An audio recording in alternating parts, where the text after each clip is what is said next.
आज प्याज के किसानों के बीच से माहौल क्या है मैं कर रहा हूं और प्याज के किसान इस बार रेट को लेकर बहुत परेशान है। देखिए देश भर में प्याज जो है वो जहां जहां मैं गया हूं, कम से कम नासिक की प्याज, सीकर की प्याज, अलवर की प्याज और यहाँ फिरोजपुर जो नूह जिले में हरियाणा के आता है, यहाँ की प्याज क्वालिटी वाइज दावा ये करते हैं कि नासिक की प्याज सबसे अच्छी होती है। दूसरे नंबर पर इस इलाके की प्याज आती है। और अगर आप मौसम के लिहाज से देखें, टाइमिंग देखें, तो 5 से 6 महीने लगते हैं जब प्याज खेत में लगाई जाती है और जब फसल के तौर पे निकलती है। 5-6 महीने की पूरी मेहनत इसमें लगती है। और 3 तरीके की प्याज होती है। 3 तरीके से बोया जाता है, एक बीज के जरिए, एक नर्सरी बनाकर और एक डंठल। हाँ, घंटे। तो आप वाली कौन वाली है? सबसे अच्छी कौन वाली? हमसे क्वालिटी सबसे पौध की प्याज होती है, जो नर्सरी वाली होती है। उसको 40 दिन में नर्सरी बनती है, उसके बाद दूसरे खेत में शिफ्ट करते हैं। शिफ्ट करने के बाद उसमें 3.5 महीने में हमारी प्याज तैयार होती है। हाँ, कुल मिलाकर 6 हमारी सारी गर्मी जाती है, बरसात जाती है और ठंडी के मौसम में उसको बेचते हैं। लेकिन अब के साल माहौल ये है, ये वही वाली है। हाँ, ये वही वाली है। इसमें हमें खर्चा भी नहीं निकल रहा। वहाँ 500 रुपये मण, 400 रुपये मण लेते हैं। वहाँ भी रास्ते में दिल्ली जब आज़ादपुर में जाते हैं तो 5 नंबर वाले हमारा खूब शोषण करते हैं।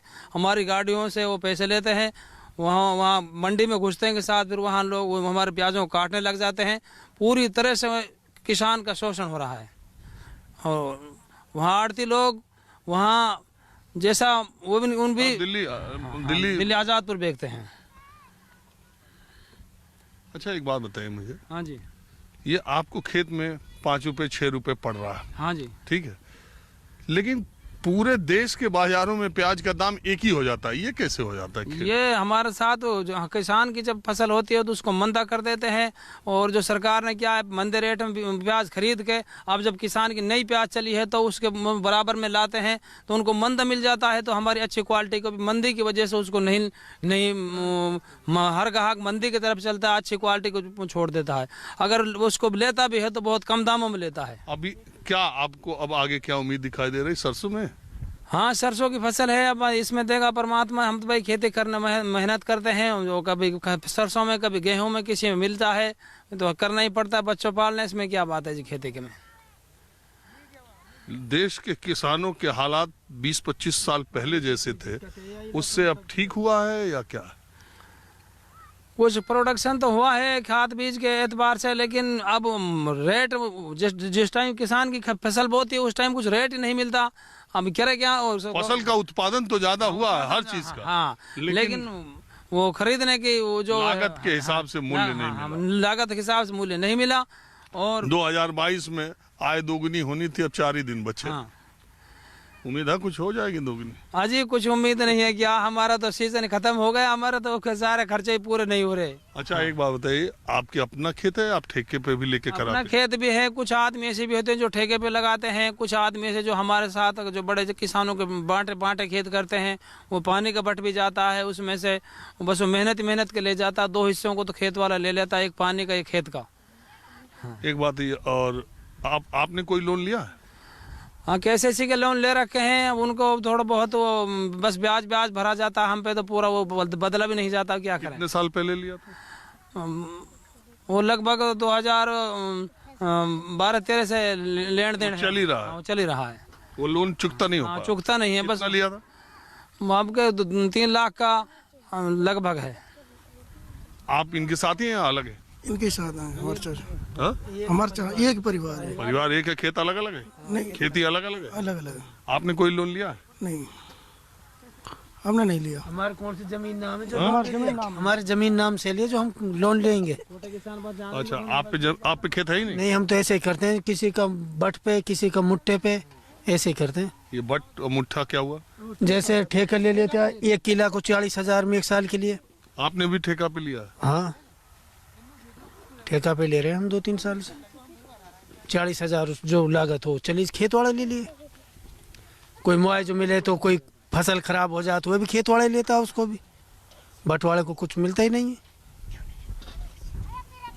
कोई फसल का मुआवजा भी पिछली बार किसान का प्याज खराब हुई थी, कोई मुआवजा मिला था? मुआवजा नहीं मिला। उन्होंने भी जो कर्मचारी कुछ जो हैं उन्होंने मिली भगत से अपने उनको उन्हीं को लिया, लेकिन जिनका नुकसान हुआ एक्चुअली में उनको नहीं मिल पाया। जिनके नुकसान उनके 1 रुपये नहीं मिला। हाँ?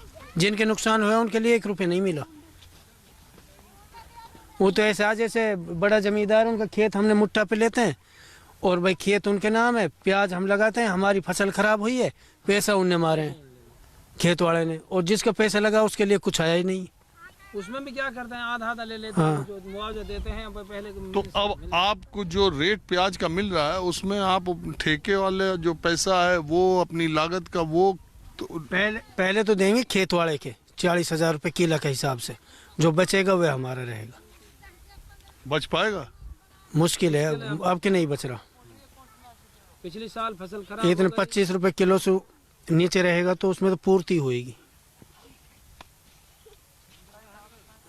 फिर अब आप आगे खेती करेंगे?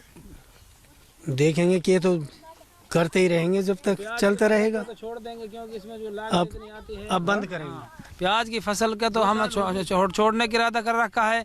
पिछले साल फसल खराब हो गई, मुआवजा उसका नहीं मिल पाया। अब के साल फसल ठीक बनी तो उसका कुछ रेट नहीं मिल रहा। जब में हमें कुछ मार्जिन नहीं मिला तो क्यों उसके लिए हम इसमें पचें।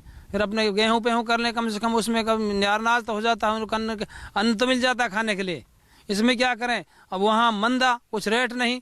इसमें 60 रुपये कट्टे की कटाई देते हैं, 42 रुपये कट्टा लगाते हैं, और लेकिन लागत उसमें कुछ बढ़ती नहीं। देखिए, तीनों कृषि कानून जब आए थे तब सरकार की तरफ से ये दावा किया गया था, और बहुत हद तक मैं हमेशा कहता हूँ कि वो तीनों कृषि कानून न पूरी तरह गलत थे न पूरी तरह सही थे, और उसका विरोध भी था, उसका समर्थन भी था।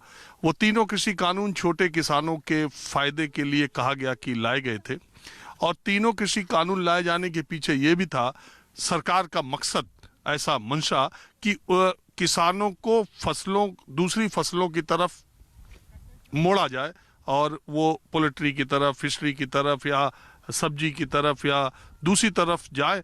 गेहूं और चावल को हतोत्साहित भी किया जा सके।